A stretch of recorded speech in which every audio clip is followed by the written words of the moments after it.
Voltaire actually mentioned us in one of his Facebook posts on his fan page. So if you guys go check out his Facebook page, you can see a link to Trapped in Transition.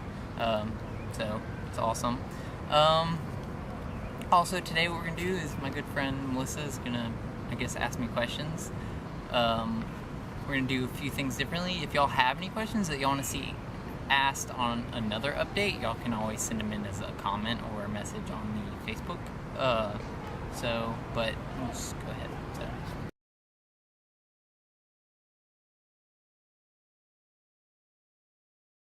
What has been the best part of your transition so far?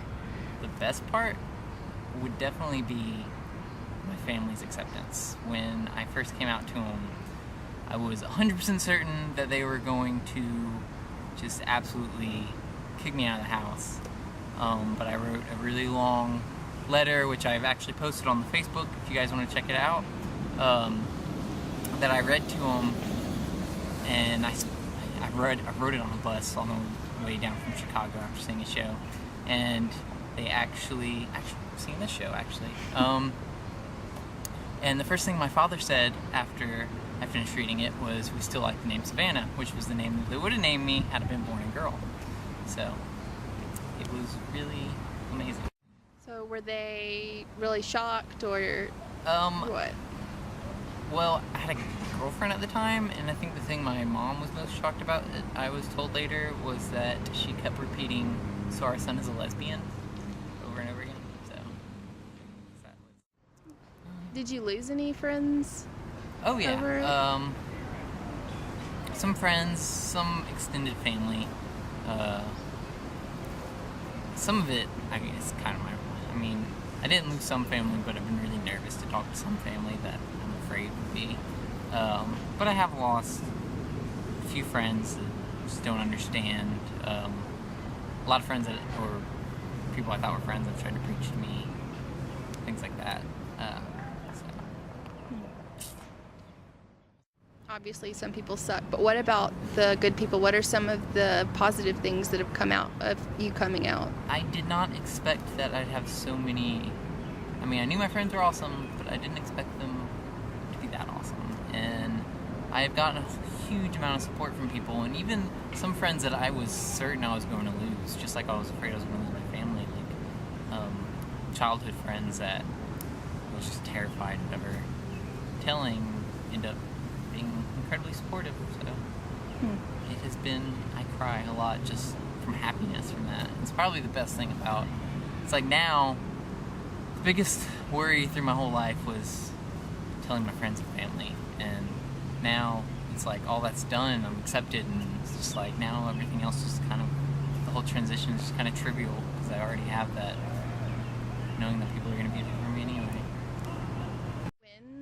When did you decide to come out to your family and let them know who you Well, I had started the transition, and early on, I guess, when I was a kid, I had thought about it, and I basically had like 3 choices, which were like, to me, I only have 3 choices, and that was run away and never like let them ever find out what happened to me. One was an option I considered was to kill myself so that they would never have to know, or tell them and risk losing them.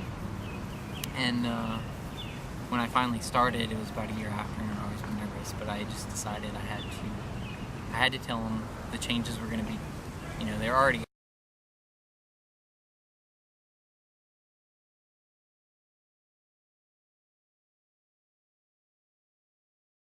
Look, how did I get on a picnic table? Alright, what's the questions?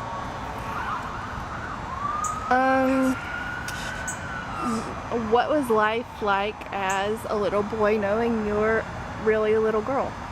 It was miserable. Like, did you hide it? I did. I hid it a lot.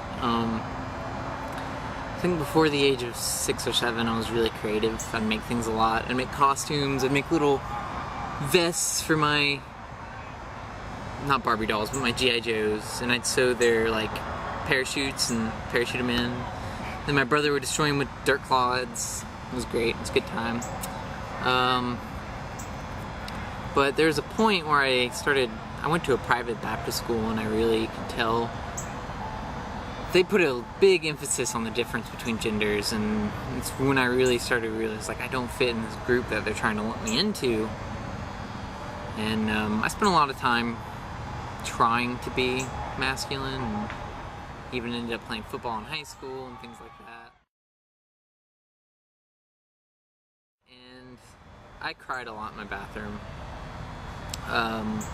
When I really realized the difference, I guess I sort of became depressed. I wouldn't really call it depressed, but I didn't like making things like I did before.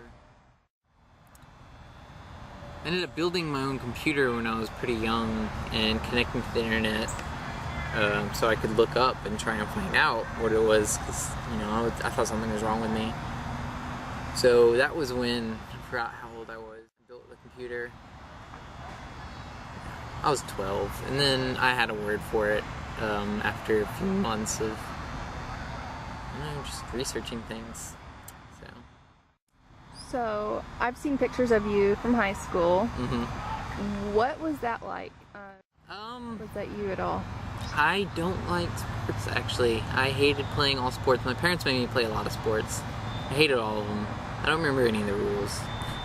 Football, however, I had asked to do because I really wanted to prove my masculinity, I guess. I still don't know the rules. But I did get really macho. I didn't actually act macho. My dad told me later on. He's like, I don't understand why you ever wanted to play football because it's so not you. But, so he could tell that wasn't me. But the girl I did at that time, she, I think, was really excited to date me because I was a football player. And I quit football, and it was just like, I was the complete opposite of that. So, yeah. But no, I did try really hard to be macho, but I think it was evident to everyone that I wasn't, even though, you know, I got really buff and like bench press like 300 pounds